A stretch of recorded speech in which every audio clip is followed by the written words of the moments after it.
Hello, this is Archie Dunlop with Talking Astrology with Archie on Saturday, April the 29th, 2023. Today is the 78th anniversary of Hitler's marriage with Eva Braun, and I think it's a good opportunity to talk about the astrology of marriage. I mean, it's spring. People often get married in the spring, and presumably they want all the preparations to be right. I mean, you think of the preparations that people make for a marriage. They have to choose a venue, they have to get the food, they have to get the flowers, they have to perhaps get a priest. All that stuff they have to do, not to mention the guests. And I suppose that's why they end up spending thousands and thousands of dollars. But certainly in the West, one thing they usually don't do is consult an astrologer. Surely, if you're going to get married, it's a really important day. You should get married on a day which is fortunate. So, that is something it's pretty obvious to consider. I remember I was once asked to select a day for a couple to get married on. I tried my best. They actually got married on the day I chose, and it was raining all day. Now, that can't have helped. I assume it was supposed to be a summer wedding, and you don't want it to be raining all day. So that raises a question of, why are you consulting astrology? What are you looking for? On one hand, you might be looking for a good day where everyone has a good time. On the other hand, you might be looking for the beginning of something. The rain might not matter provided the marriage lasts. And I mean, logically, that is what is important. So what I'm going to do today is I'm going to look at a couple of marriages and think about them in an astrological sense. Now, I should say that my parents, I think in April 1961, when they got married, I believe the moon was making a stressful aspect to Saturn. And really, you should not get married with the moon making a stressful aspect to Saturn. But as far as I know, they had a good wedding. Everyone had a good time. I've seen wedding photographs all those years ago, over 60 years ago. It seemed everyone was enjoying themselves. And I suppose that their marriage was okay. So that bad aspect, moon aspecting Saturn, wasn't such a problem. So maybe it doesn't matter selecting the right time to get married. If you can't perhaps choose a day through your conscious will to avoid something that is inevitable. And if two people are not matched, then it doesn't matter how good the day they're going to get married on. It doesn't matter how good the stars are. It's still going to be a disastrous marriage. And it works the other way around. If two people are well matched, then they can get married on a terrible day astrologically, and it's not going to make any difference. Still, let's look at some charts. So that is a picture of Hitler and his wife Eva Braun. But before looking at their chart, let's look at a chart. Here's a chart for the marriage of Louis XVI and Marie Antoinette on May the 16th, 1770, I think at around 1 p.m. in Versailles. Is it a problem chart? Here we have Venus right at the top of the chart, Venus in Gemini, conjunct Mercury in Gemini. In fact, Venus is close to the midheaven. To my mind, that looks quite good. I don't think that's a hint of imminent disaster. You can see that the moon is making a trine, separating from a trine to Mercury. So my superficial reading of it suggests that it looks okay. Okay, the moon does make a square to Uranus. Now, in 1770, an astrologer would not have known about that square to Uranus, because I believe that Uranus was discovered, off the top of my head, around 1781, about 11 years later. So they wouldn't have known about the problems of moon square Uranus. Now, did that affect the marriage? Well, perhaps. We should remember that what happened to them. There was the French Revolution, and both of them were beheaded. So, in a way, this marriage did not have a good ending. We should be able to see this in the chart. Now, I'm looking at this chart with the benefit of hindsight, and perhaps with that Uranus is a planet of revolution, and we can see that the moon is just over 2 degrees from the square to Uranus. Well, we could say 1 degree equals 1 decade, so maybe around 20 years afterwards there might be a problem in this marriage. And sure enough, 1789, 19 years later, just over 19 years later, was the French Revolution. I don't think that was very good for their marriage, the French Revolution, because a few years later they were executed. But I just don't think that that chart really shows the horrific end of it. So let's look at another marriage. What about Prince Charles and Diana? Now, here is a marriage that we know had a bad ending. The couple were not well suited. We know about their infidelities, and of course Diana, when the marriage was over, she died in a car accident. So can we see any of that in this chart? Again, I don't think so. I think that the marriage of Charles and Diana was it was okay. You can see that the moon is in Cancer, exactly on the midheaven. That's really good. That is a good signature, and it eventually goes to a conjunction of Mercury. We see Jupiter quite close to the ascendant. Interesting, we see this Jupiter-Saturn conjunction rising. And I looked at that Jupiter-Saturn conjunction and I thought, that looks familiar. Where have I seen that before? And then, 5 days later, remember, they were married on July the 29th, 1981. Then, August the 4th, 1981, who popped up? Meghan Markle. Meghan Markle was actually born a week after the royal wedding. I don't know whether that means anything. And there you have it, the Jupiter-Saturn conjunction was there. That's got nothing to do with marriage, really. I just something I observed. But there is a sense when I look at this chart, almost that I kind of feel maybe an astrologer chose it, because Venus is making a sextile to Mars. You've got Moon in Cancer on the midheaven. These are really good signs. If I were to critique the chart, it happened just before a new moon. You kind of want to have a marriage when the moon is waxing, not when it's waning. I know they're in different signs, but still. And the sun is in Leo, really strong sun. The moon is in Cancer. Yeah, it's in its own sign, but it's a daylight chart.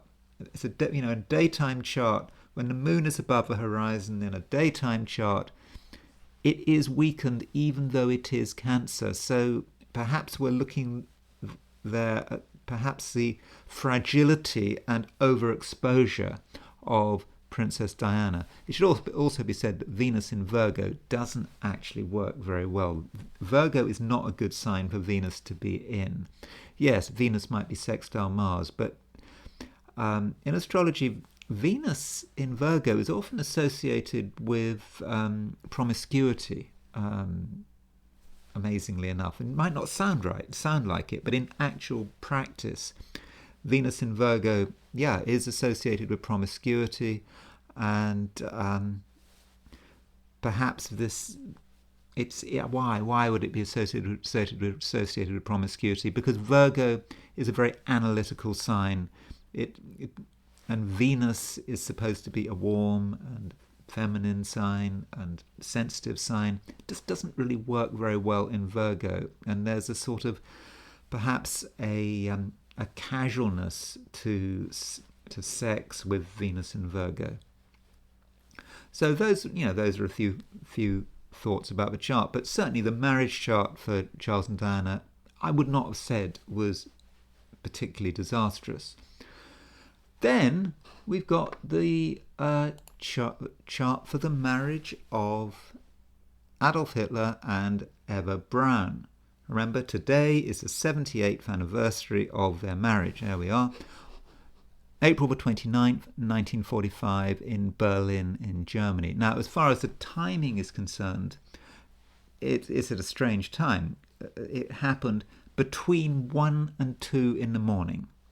Now, I don't know precisely when they got married, so I just took the midpoint. I took 1:30 a.m. as the time. So is this a good chart for a marriage? Now, we have to bear in mind that within just over, I believe, 24 hours, both of them were dead. Hitler shot himself and Eva Braun took cyanide. So we know this marriage did not have a good ending, and both Hitler and Eva Braun knew they were going to die very soon, and perhaps that's why they got married. But still, was this the right time to get married, all things being equal? Notice that Saturn is on the descendant. You should not get married when Saturn is on the descendant. Now, the descendant is dependent on the exact time of birth, but that Saturn is going to be in the same sign as the descendant, whether they were married at 1 in the morning or 2 in the morning. So that is very much a signature of the chart, having that Saturn on the ascendant. We've also got Moon in Scorpio. Moon does not really work very well in Scorpio. It's not the best sign for Scorpio. The moon is fallen in Scorpio. It is going to a trine of Mars, but maybe that trine to Mars represents their death. But I really want to focus on that Saturn on the descendant because we do have a repeated theme. So let's just have a quick look at Eva Braun's chart. She has Saturn. She has Saturn in the 7th house. That's who she is. So maybe that Saturn in the 7th might literally mean that she was going to eventually get married to an older man, and Hitler was substantially older than her. He was about, I think, 23 years older than her. So the symbolism there is good. Now let's do the solar return, the chart for her birthday in 1945. So her solar return, Eva Braun solar return. This is that's solar directions. Solar return. Yeah, this is set for February the 5th, 1945. This is when the sun returned to the place it was when she was born. So what do we see about this chart? Well, we've got moon rising in Scorpio in the Via Combusta. I think that's quite a dangerous signature. having the moon rising in Scorpio.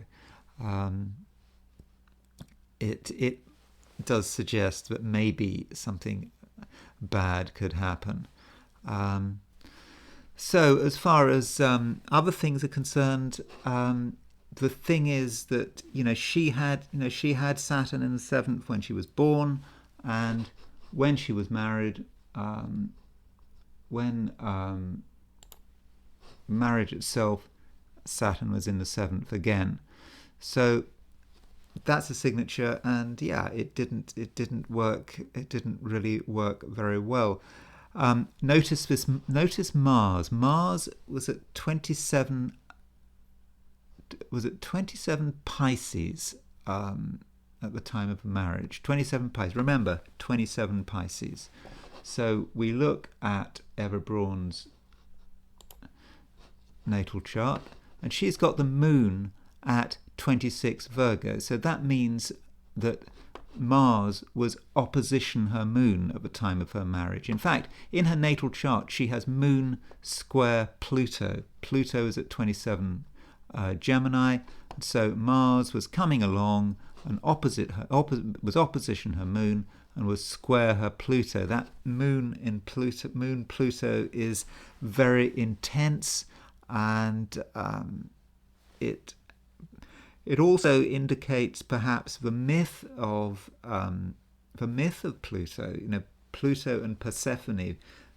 Persephone was a girl in Greek legend who ate some pomegranate seeds, and she wasn't supposed to. And as a result of that, Pluto had her for 6 months of the year. And of course, she got married in a bunker at 1:30 in the morning. And that is kind of a bit like Persephone, except perhaps even worse, because there's no way out. So she has that moon square Pluto, and then Mars comes along and triggers it all. And that was when she got married, and Mars was still triggering it when she took cyanide and died. So not a good time, not a good chart to get married on, but did it make a difference? So overall, looking at those three charts, I'm not convinced that you need to worry too much about the exact timing of when you get married, assuming you're planning on getting married, if that is something that is happening to you in the future. But on the other hand, people buy all sorts of garbage when they get married, whether it's flowers, food, stuff that's going to get thrown away anyway. So you might as well spend an extra few dollars on getting the astrology right. I mean, it's just not going to do any harm, I don't think, one way or another. Anyway, that's it for marriage, and I'm now going to look at today's stars, what's going on astrologically. So this is the chart for today, set for noon, and we can see that the moon is at 28 Leo. That means that it is on the verge of leaving the sign, on the verge of moving into Virgo. So that is a big change, because Leo is a sign that's very focused on itself.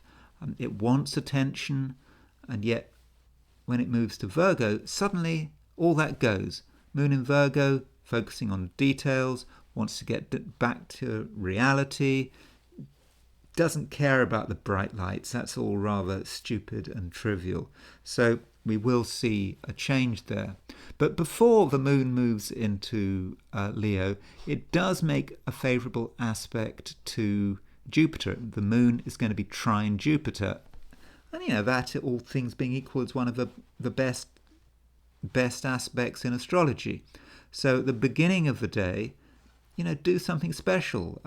Might even be a good time for signing contracts, making agreements, or perhaps getting married. You'd have to look at the rest of the chart, and there are probably going to be problems. But I wouldn't just get married because Moon is making a trine to Jupiter. But that happens at the beginning of the day, at least if you're in New York. What else? Mars is making a sextile aspect to Uranus. If we want to create big changes, if we want to take dramatic action and shake things up, that Mars sextile Uranus could be very useful.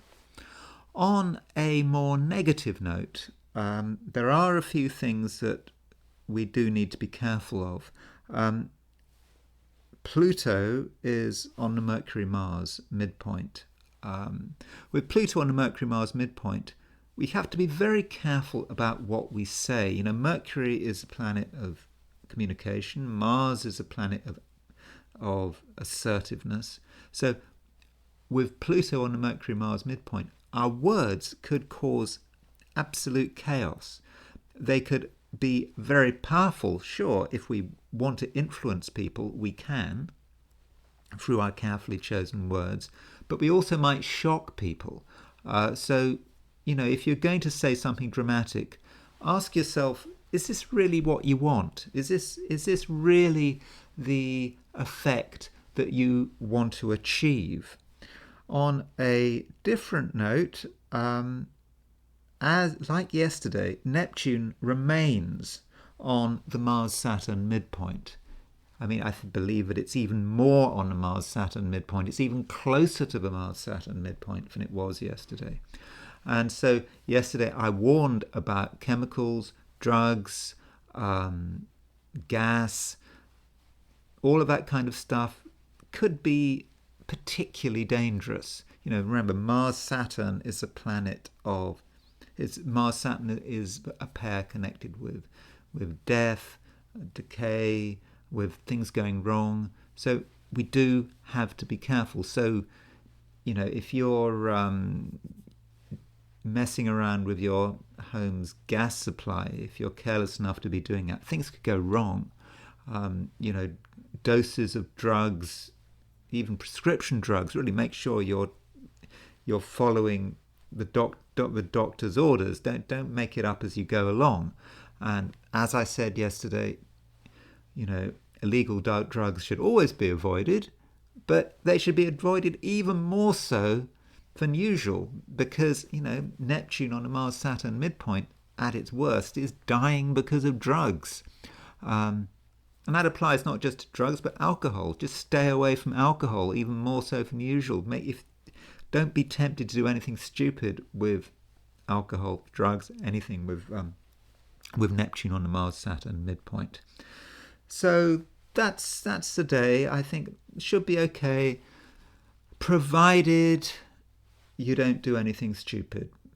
You know, I really mean that. Yeah, don't do anything stupid today. Now, as far as my forecasts for the 12 signs are concerned, Aries, 3 stars. Just as the party reaches its peak, you realise that there's work to be done. Taurus, 4 stars. You can accomplish a great deal, provided no one knows what you're up to. Gemini, 3 stars. It's time to take a step back and consider your options. On home turf, you're at your strongest. Cancer, 5 stars. Your financial prowess continues to shine, and if you keep your eyes open, you'll strike gold. Leo, 4 stars. The pace of your life slows down, although overseas connections could prove very fortunate. Virgo, 4 stars. Let the world come to you and don't feel that you have to make immediate decisions. Libra, 3 stars. You've done what you need to do, and now it's a question of waiting. The shadows are your friends. Scorpio, 3 stars. You want to stir things up, and in the process, you might cross a red line. Understand your limitations. Sagittarius, 4 stars. You've had lots of useful insights, but it is now a time when you need to put theory into practice. Capricorn, 5 stars. Complications start to ease, and the gateway to new vistas of opportunity starts to open. Aquarius, 4 stars. Your transformative energy causes a real stir. If you start an argument, make sure that you can finish it. And finally, Pisces, 4 stars. Relationships become more promising. But if you want someone to like you, the rituals matter. Okay, so now I'm going to finish with the I Ching. So I threw a hexagram and I got the cauldron. And this is about distilling what we are. And what we need to distill is our own achievements, the things we've done which we really have done well. And really nothing else matters. Everything else is just irrelevant. So focus on what you're good at and don't worry about impressing people, particularly with things that, are secondary to who you are. Yeah, it's your own talent that matters, your real talent, not the fake talent that you're trying to impress other people with. And once you've done that, the hexagram moves to the wanderer. And that, I think, is talking about self-sufficiency. You don't need to be tied to any group of people. You don't need to be tied even to, where you live or your job. You are your talents. And so if you can keep that in mind as you go through the day, I think you're going to be very successful. So anyway, that's all I'm going to say for today. And I will see you tomorrow.